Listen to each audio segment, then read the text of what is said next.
మండపం ఉంది, ఒక హాస్పిటల్ ఉంది. ఇవన్నీ హైదరాబాద్లో ఆస్తులు దాదాపుగా 20-25 కోట్ల రూపాయల ఆస్తులు ఉన్నాయి. అది మనకి డివిజన్ రావాలి, యాజ్ పర్ యాక్ట్ ఇచ్చేయాలి వాళ్ళు. మరి ఎందుకో ఇప్పుడు ఇమీడియట్గా ఇవ్వడానికి ఆర్థిక పరిస్థితి బాగోలేదు. సరే మీకు ఎంత వస్తుంది, ఎంత వచ్చింది దీనికి ఆర్టీసీ ఇవ్వగానే ఇంకా వేరే ఇంకో బోర్డు ఉంది కదా, ఇంకో వ్యాపారం, దానికి సంబంధించి ఇస్తాం. అందులో 58% కింద మీకు ఆ బిల్డింగ్లు మీరు తీసుకోండి అని చేసుకోవచ్చు. అసలు ఆ ప్రయత్నమే జరగట్లేదు. యువతల నుంచి గట్టిగా టఫ్ ఫైట్ ఇవ్వాలండి, ఇవ్వాలని.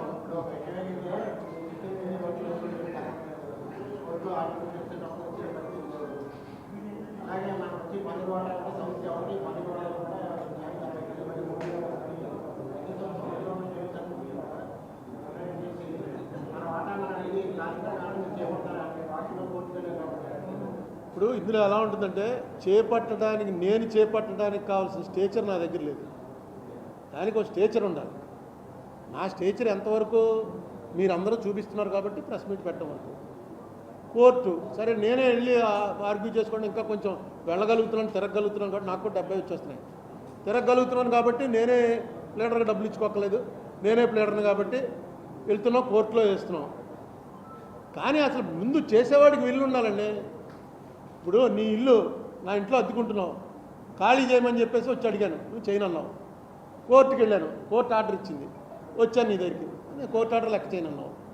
పోలీస్ స్టేషన్కి వెళ్ళాను, పోలీసులు రామన్నారు. మళ్ళీ కోర్టుకి వెళ్తాను, పోలీసులు రామంటున్నారండి.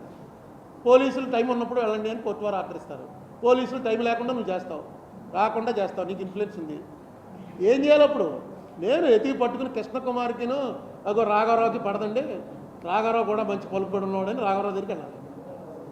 వెళ్ళి రాఘవరావు ఇలా చేస్తున్నాడు, కృష్ణకుమార్ అంటే ఎక్కడ దొరుకుతాడని చూస్తున్నాను, నేను వేస్తాను దెబ్బంటాడు. అంతే, ఇది కూడా అంతే. ఎవరెవరైతే అక్కడ ఇప్పుడు కాంగ్రెస్ వాళ్ళు చేయనట్టున్నారు, బీజేపీ వాళ్ళ దగ్గరికి వెళ్ళాలి. మాకు అన్యాయం జరుగుతుందండి, నేను బీజేపీ వాళ్ళు చేయనంటే కాంగ్రెస్ వాళ్ళ దగ్గరికి వెళ్ళాలి.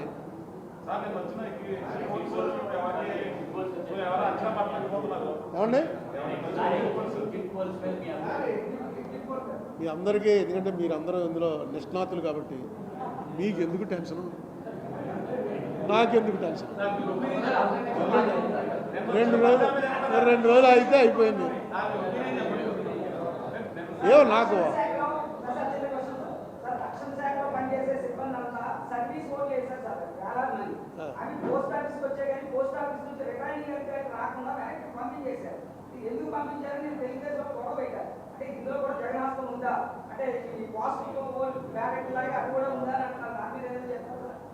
నాకు ఇప్పుడు దాకా ఈ సంగతి తెలియదు అసలు.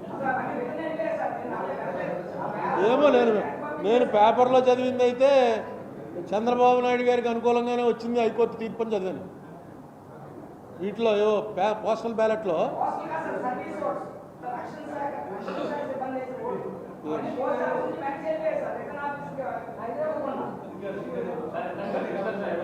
అంటే రక్షణ శాఖ కూడా చంద్రబాబు నాయుడు గారికి వేసారా?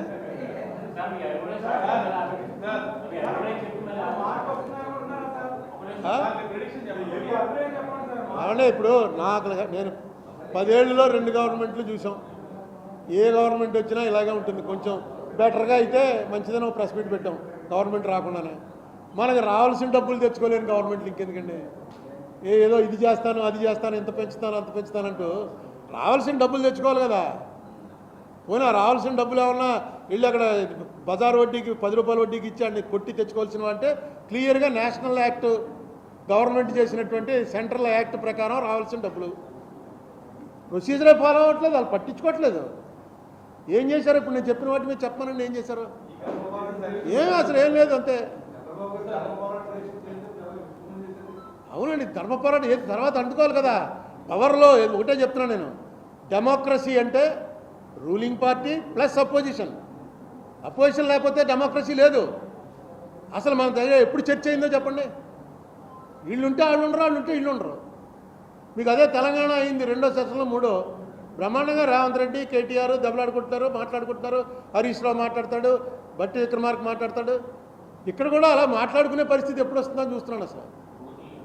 అసలు వీళ్ళు వస్తారు, అందరూ ఎవరు లేకుండానే గిలిటిని కొట్టి అన్ని బిల్లులు పాస్ అంటారు. ఏమో ఇది బాగుపడాలంటే అపోజిషన్ ఉండాలి, రూలింగ్ పార్టీ ఉండాలి. ఎందులో ఉన్నా సరే శాసనసభ్యుడు అన్నవాడు వెరీ పవర్ఫుల్. నువ్వు అపోజిషన్లో ఉండు, రూలింగ్ పార్టీలో ఉండు. నువ్వు అపోజిషన్లో ఉన్నప్పుడు నీ బాధ్యత నువ్వు నిర్వర్తించాలి. రూలింగ్ పార్టీలో ఉంటేనే ఏదో చేయగలం అనుకోవడం చాలా పొరపాటు. ఈయన వెళ్ళిపోయాడు. అలా ఉండకూడదని మన ఏడుపది. అలా కాకుండా చేయండి. ఎవడో ఒకటి నెగ్గుతాడో ఒకడు ఓడిపోతాడే. ఇది ఎప్పుడూ జరిగేదే. ఓడిపోయిన వాడిది ఏమీ సర్వనాశనం అయిపోలేదు, నెగ్గిన వాడేమీ వెళ్ళిపోలేదు. 2 సీట్లు మనం చూడలేదా? అయిపోయింది బీజేపీ అనుకున్నాం. వాజ్పేయి ఓడిపోయాడు.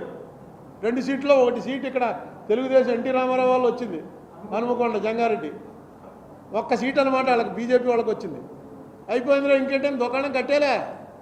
అలా లాక్కుంటూ వచ్చారు. ఈవేళ 300, 400, 500 అన్న లెక్కలోకి వచ్చేసింది. రాజకీయాల్లో ఏది కూడా శాశ్వతంగా ఉండదు. ఈవేళ ఎవడైతే డిఫెన్స్ అనుకుంటామో వాడు రేపు అఫెన్స్ ఆడతాడు. కానీ ఆడేది జనం కోసం ఎప్పుడైతే ఆడతారో జనం కూడా ఇంట్రెస్ట్ కలుగుతుంది. మీ సొంతం కోసం అధికారం మాత్రమే రావాలని, అధికారం వస్తే మిమ్మల్ని నమ్ముకున్న వాళ్ళందరూ మళ్ళీ పైకి వస్తారు. వీళ్ళకి అధికారం వస్తే మిమ్మల్ని నమ్ముకున్న వాళ్ళందరినీ వాళ్ళు తొక్కేస్తారు. వాళ్ళని కొంచెం కావాల్సిన వాళ్ళు పైకి తీసుకొస్తారు. ఇదే ఆట ఆడుతుంటే అసలు స్టేట్ పరిస్థితి ఏంటి?